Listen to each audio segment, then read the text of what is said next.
The following program is presented by the Metropolitan Library Service Agency.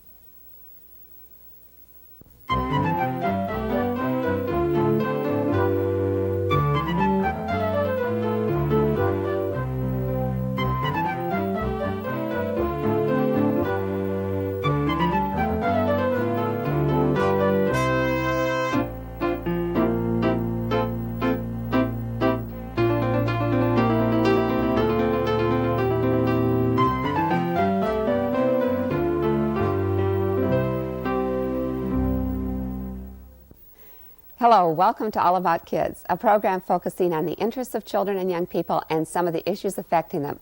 All About Kids is on location today in the office of St. Paul Mayor Jim Scheibel. Alice Neve, Youth Services Coordinator at the St. Paul Public Library, will be talking with Mayor Scheibel and St. Paul's Youth Coordinator Gina Weisblat. They'll be discussing some of the Scheibel administration's initiatives which are helping to make St. Paul a city more friendly to children, youth, and their families. Mayor Scheibel and Gina Weisblat, it's a pleasure to have you as our guests today, and it's very nice to be here in your beautiful office this morning. I'm wondering if you could share with us some of the ways in which we've been working in St. Paul to improve the lives of children, youth, and families in neighborhoods. Well, I've tried to make it a focus. It's a big question, and we could probably use the whole half an hour talking about the various ways the city has addressed children issues and family issues. I start, one of my responsibilities is to put together the city budget. And when I was putting together my first city budget, every department, including the library, they always looked at what did we do last year, and sometimes didn't always think about, well, what's the relationship with the police or the fire or parks and rec. And I sat down with my cabinet and said, in preparing the budget, think about the families and the people that live in this city. And I want you to come back with a budget that supports and strengthens those families. And it's really amazing the way they came back with the budget, like the libraries and parks and rec and the entire city, and said, we need this to support that elderly couple living on the east side, or a family living at McDonough Homes, or family in Mac Groveland. So I've tried to make a focus of my administration, families and children. There's been many initiatives. One of the most recent is just making the city a lot more family friendly, a lot more oriented towards children. City government is a bureaucracy, and a pretty big one. And one of the programs we're starting March 4th and then we'll expand in May is just having the city hall open one night a week so people can use the offices. First of all, at public health, where there's a number of services people use, and then when the building, City Hall, gets a little more renovated and finished, the mayor's office will be open on Thursday nights. Personnel, so people can come and apply for jobs, people can pay water bills and have a lot of questions answered. So I've tried to everything from the budget to just how the city works to be a lot more family oriented. Now, is that part of the family investment strategy? Can you tell us about that? Well, the family investment strategy, that's one piece of what we've tried to do to focus on families and children. We also have one other program. Sometimes it's hard to keep all the names straight, but our Jobs and Training Office, in cooperation with the schools and Technical College and Western State Bank, started a program called the Family Empowerment Project. One of the things I heard from a lot of people and families who were underemployed or out of work, they'd come to me and they'd say, I'd like to start my own business.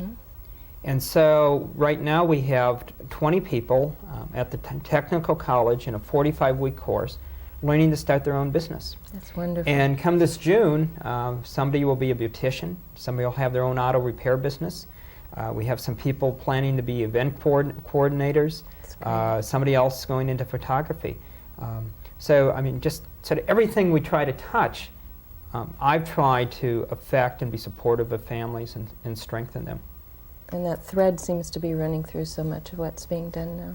You know, one of the things that's interesting about what you say, and I don't think you give yourself enough credit, because the mayor has done a tremendous job in looking at all the pieces of families, because a family isn't just a mom, a dad, a teenager, or one child. And he's looked at each component of this family and built it up strong, and that's been a really exciting piece to be involved with, and particularly with the youth. It has, I think, powerful paybacks. We've done a whole lot with our young people and youth. Gina here and her counterpart, Ruth Tobar, they've been all over the city, working with the youth, working with other agency people who are also working with the youth, with our Parks and Rec. And one of the projects I like best they've been involved in is just to get youth involved in how the city operates. You know, it's in some ways easy to start programs that affect youth. Right. But as I get older and older, I may be a little out of touch. And what Gina and Ruth really have done is involve the young people and ask them, how do you want this city to work? What kind of activities should we have? How do you want to be engaged? You know, what's on your mind? And so today we've got over 60 people, 60 young people involved with my youth council, looking at issues in the environment and human rights, what to do on weekends, politics. If something's going on in the city, they want to be involved, and they're becoming more and more involved. And youth are giving their input. They sure Yes, are. In that's fact, great. one of the interesting things is as the mayor becomes more of a family, I think the city becomes more of a family, and I don't know if that sounds kind of corny or something, but what I'm trying to say is that the city departments are working better together, and the kids, the youth that he's brought in through his mayor's youth council are taking part in that. So as these 60 young people impact the 85 organizations that they belong to in St. Paul, the 10 different schools that they attend, they are taking back information that they're learning and impacting their peers. And for example, we have a Teens Committee, and the Teens Committee is part of Parks and Recreation, and they're working to create a weekend live program, which is going to be modeled after a very successful program called Night Moves in the city. I understand that program is going to be expanded, Night Moves? Well, we have Night Moves, which is the basketball and arts and other activities for young people. Last year, our Planning Commission did just a very moving report on what's happening in our city. It followed the riots in Los Angeles, and it's called Voices of Pain and Hope. Yes. And unlike a lot of planning documents or reports that I've done, the planning commissioners went directly to the young people and the people affected and talked to them. And the report said, which shouldn't be any surprise, the youth want to be engaged, and particularly on weekends. You know, we expect our youth to stay out of trouble. That's not expecting too much, but we do need, particularly with the challenges our young people face today, the stress they're under, the different kind of families we have. Youth need to be in a secure and safe and supportive setting. And with Weekend Night Live, we will. It's one other opportunity for young people to be together, to be in a safe environment. My understanding, there's going to be talent shows. I won't participate in that. There'll be some sports, some other recreational activities, movies, what they call lock-ins, the good kind of lock-in, where the young people stay together all night, tours of the city. So I look forward to watching that program. That's great. And that will be beginning. That'll be beginning. We're shooting to get it off by the summer of 1993. If it doesn't get off, then for sure by the school year. And you know, another interesting piece of that, it's not just Parks and Recs planning for young people, or the mayor sitting down and saying, well, I think young people need this. The kids have planned out all their events and are working with 15 agencies like the YMCA and TNT, Black Achievers, and all different agencies in the city to make this happen with Parks and Recreation. So we're collaborating better. We're doing things together. I know in libraries we are looking all the time at ways which we can partner with other city agencies to provide opportunities for youth. I think that's very important in the city. So often I think we tend to be turf-oriented and not look that way, and I really appreciate that new move to look at things collaboratively with other organizations. Yeah. Libraries are one of our strong assets in this city. At last count, Of course, I won't disagree. I think St. Paul was maybe second to Seattle in the number of books per capita. But it's one of those areas, and might even be a good issue for the Youth Council, to take a look at how do we get young people to use the libraries. That's right. Because if it's adults and they're very young, I mean, that's great, particularly if people get in the habit. But you can explore so many things in the libraries, and That's right. particularly times today, and particularly people in this city where a quarter of the children in our city are living in poverty.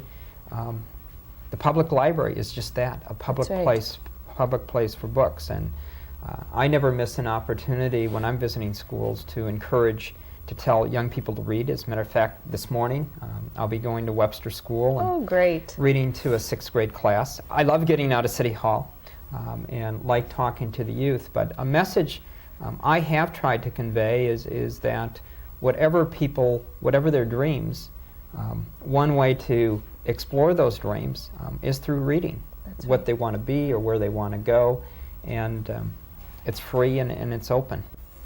I know so often I hear from children that now their parents are also coming to the library because, and learning to use the job-seeking materials, the maybe English as a second language materials and so forth, because the children began coming and then they brought their parents with them. So I think it's very important to get sometimes to the adults and the families through the children. And Absolutely, and that's one of the things that I think the Youth Council is going to be looking at. That's one of their goals, and we're going to be working with volunteer services at the library to make it so it's more provocative to teens to go to the library. I'm personally not going to the library lately because of my not returned library books, but we'll take care of that for you. I know a new program that we began at the library is the Youth Services Corps, where adolescents can do volunteer work at the library and receive school credit. And we have many youth who are much more involved in volunteer opportunities, and I think they learn about civic literacy and how the library and other agencies are part of that whole piece of city government, which is important. But what is City Year? Can you tell me about that? Well, young people love being involved. And sometimes that's when, as we get older, or if you sort of look at things from top down, usually you begin to think about recreational opportunities for youth, and they're very important, and they certainly love entertainment and sports. But young people love being involved. That's right. It gives them a real sense of ownership, and the young people that work at the library, it becomes more their city and their library, and they have something at stake.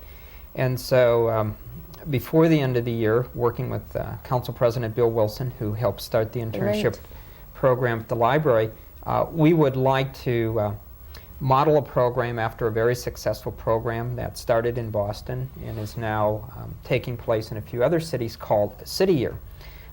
One of the things I liked when President Clinton was being inaugurated, there was about 2 days in a row in the newspaper he had on his City Year sweatshirt, which That's one great. shows we've got support from the very top Yes. in this country. But City Year engages young people of all incomes and all backgrounds, lets them volunteer, for example, at community centers, maybe work at Dorothy Day or a homeless shelter, maybe work with senior citizens, involves them.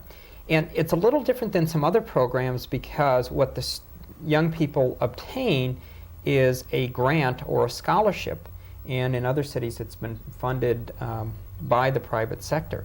So they just want to be involved, but the carrot out there is also that they're going to be able to continue with some kind of further education Some kind later of on. post-secondary education? Is That's that what right. you- So we're hoping by the end of 1993 we'll have City Year St. Great. Paul started. That's wonderful. I know that there was a very successful program called Youth Vote 92 that the city worked very hard on, and you did. Can you tell us about, will there be a Youth Vote 93? There sure will be a Youth Vote 93.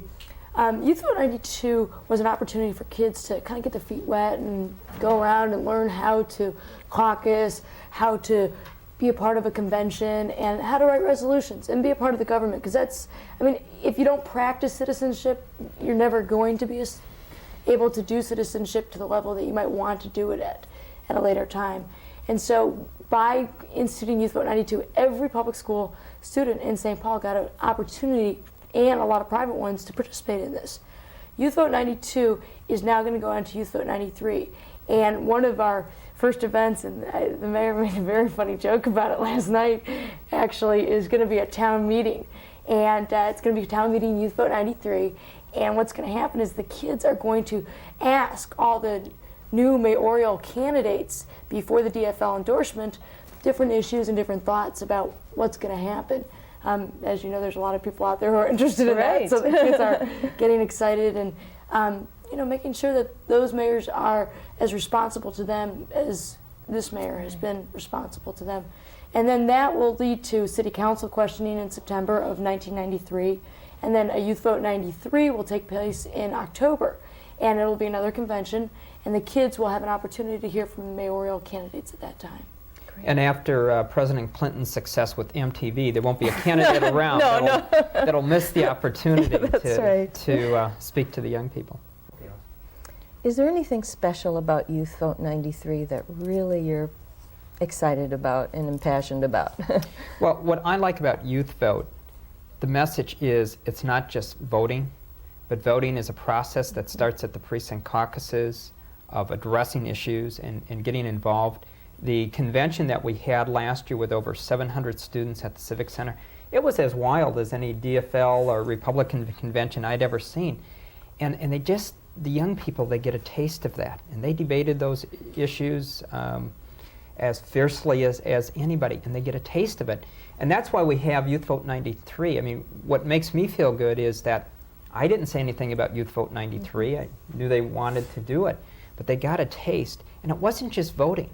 And when people think you can vote on election day and that's being a good citizen, it isn't enough. No. And these young people, they want the issues, they want to look at the issues, they want to debate them, and then they want to ask those candidates, what are you going to do? Mm-hmm. And I, you know, already talking to them, they've got questions for these city candidates about what they're going to do for young people and the other issues. So it makes them participants. And for too long, politics has been a spectator sport. Right. People want to sit on the outside, and what we need is people participating. And from Youth Vote and the other kinds of activities that we have with public achievement, where 200 of our young people are working with people at the Humphrey Institute in little groups addressing issues, this is going to be a different city. And I know I'm leaving the city in terrific hands, particularly of our young people. I noticed the youth who come into the library are asking more questions about I want information about gun control or street gangs or these kinds of things, and they're doing reports and they're trying to educate themselves, and I think that's wonderful and very important that youth. Well, you know, the other thing about our young people, if you listen to the questions they ask about the environment. Mm-hmm. They're very concerned about the future. They ask questions about the homeless, about housing, about poor people, and they're very interested in about the violence and crime. And that also, I mean, gives me great hope that you know, they're in touch, and it's really reflects what really they're feeling deep down is, mm-hmm. you know, what kind of community or what kind of city am I going to be a part of? And they want one where they have clean air and a good environment, because they want families and they want to make sure their children are going to be secure. They also don't want to be part of a community where they see people being poor or not being able to take advantage of the great wealth and the resources that we have here.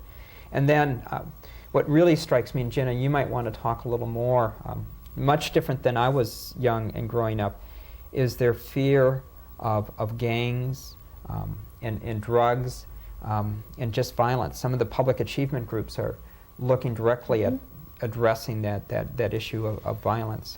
What do you say to people, I know I often hear people who are afraid of youth or the violence that they feel accompanies youth. They talk about gangs and they're very concerned. And yet I'm hearing so many positive things. I experience them every day in libraries, and you've talked about wonderful programs where youth are involved. What do you say to those people who remain fearful? Sometimes those folks are the hardest people because they just see their fear and they don't see the other pieces of the kids. I mean, these are kids. They're not out there to go kill and gang up. I mean, that's not their attitude or what they want. And I've worked with a lot of kids who have mistakenly fallen into those situations and have created kind of a sense of security through this. In St. Paul, I would say there's more wannabe gang members than gang members and things of that nature. We're working with the kids. We're trying to educate them. We're trying to bring them into the process. We're working with them through a new program called Police Athletic League that's going to take off in 1993 here.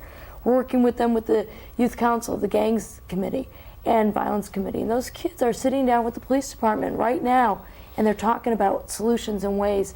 And the kids themselves, even the kids who are, quote, gang members, and I hate at risk or gang members, I think they're at strength kids, and they're kids who can change if you sit down, you talk to them. And so instead of being afraid, talk to these kids and give them some respect. Because if you give them some respect and you say, listen, I understand you and I'm willing to work with you, these kids, I mean, some of them define gangs to me as, well, our gang is to help the community. I'm like, okay, well, gang doesn't exactly mean that in terms of definition according to Webster. Sure. But, you know, it can if some adults sit down and listen to them and respect them, because that's all kids want. Now, do youth employment issues play a role here, Gina? I would say that youth employment certainly does help. There's a fair number of students who could really use the opportunity to, first of all, you improve your self-esteem, you improve your ability to gain respect through the community, you get experiences, and you begin to learn what it's going to be like as you grow up. So that in itself is extremely helpful. And then the fact that a lot of kids, you know, hey, you know, those are some nice shoes, I like them, you know, and their parents are going to buy them $80 Nikes, you know. They have to come up with the money so they can be knowing what's up. And so I think summer employment does. And actually, it was very exciting about what we did last year with summer employment. What the mayor kicked off some interesting initiatives after the riots. We gained some more money, and he also went to folks in the business community and started trying to get the attitudes that folks have and change those attitudes, which is real important by providing some opportunities and jobs. Yeah. Well, first of all, young people are just like adults. And when you're working, I mean, you feel a lot better about yourself. You feel you're participating, and as Gina said, you know, if you want that pair of shoes, and you know your parents just don't have that kind of money, and you want it, it almost means more that you bought it yourself. So there's the whole self-image. And also, you know, particularly for young people, kids of color today, it's tough. And I can't even sometimes imagine, just because they're walking in the skyways or walking around, what goes through some people's head is they're seen as a problem. Yes. I mean, and I sometimes, in speaking with adult audiences, I mean, can you imagine if, when we were growing up, every place we walked and people looked at us, we're seen as problems, something to be away from, and that's tough. I mean, it's tough to feel good about yourself, even when you're being good. That is so true. And I'll tell you, you know, and young people, they're tougher on their peers. I mean, there is violence out there. There's guns, and there's drugs, and there's some gangs, and you know, not every young person is perfect, and there's some crime. But we have to, I mean, so many are positive, and I think so many just pay, sometimes I think the media does sort of highlight some of the youth crimes. You know, even the fact when we talk about crime today, most people right away start talking about juveniles, our young people. That's right. And there's all kinds of crime. That term delinquent. Yeah, Juvenile exactly. delinquent. And it's every citizen's responsibility in this city, and I'm sorry to say this, but I will say it. It's every citizen's responsibility in this city to respect young people and to begin to give them a chance and to talk to them and treat them like people. And if they can't do that, then I'm sorry, they need to be fearful of themselves. Can you just briefly mention the role that the Arts Initiative will be playing with youth, and then just a little bit about the Cultural Corridor? The Cultural Corridor is what kicked off the Arts Initiative, so I think it would probably be more appropriate if you talked a little bit about that first. Okay. Well, just the, if you look at St. Paul, being a capital city, high quality of life, and part of that quality of life comes from the many cultural organizations we have. To just name a couple, the Science Museum, 1 million visitors a year, and I've got my shovel ready to break ground for the Children's Museum, Children's Museum Right. Sometime this summer. But that's what brings people to the central city. It brings people together. And it's not just the fact that we have the Ordway and the Chamber Orchestra and the North American History Theater and the many arts groups, but part of our goal is to have more access for St. Paul people and people throughout the state.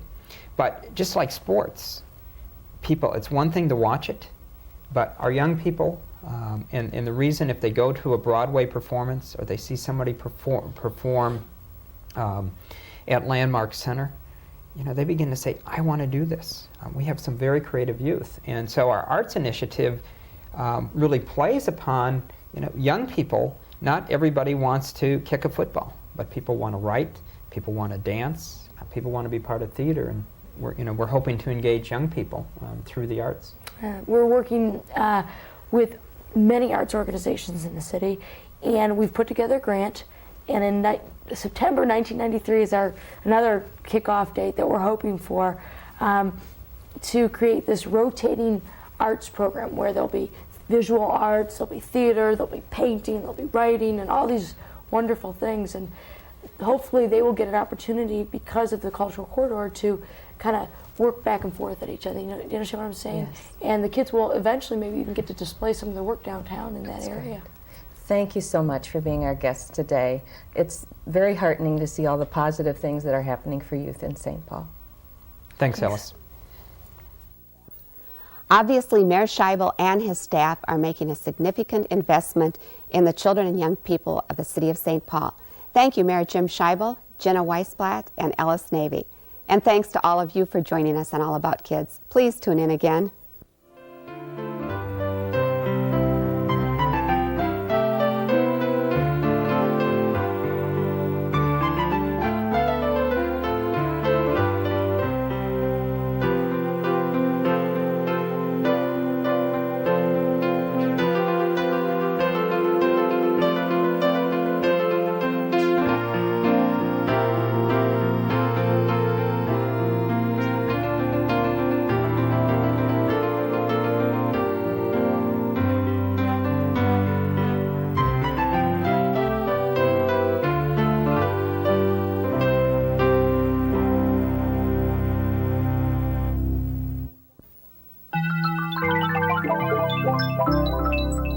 This has been a presentation of Hennepin County Library in conjunction with the Twin Cities Metropolitan Library Service Agency.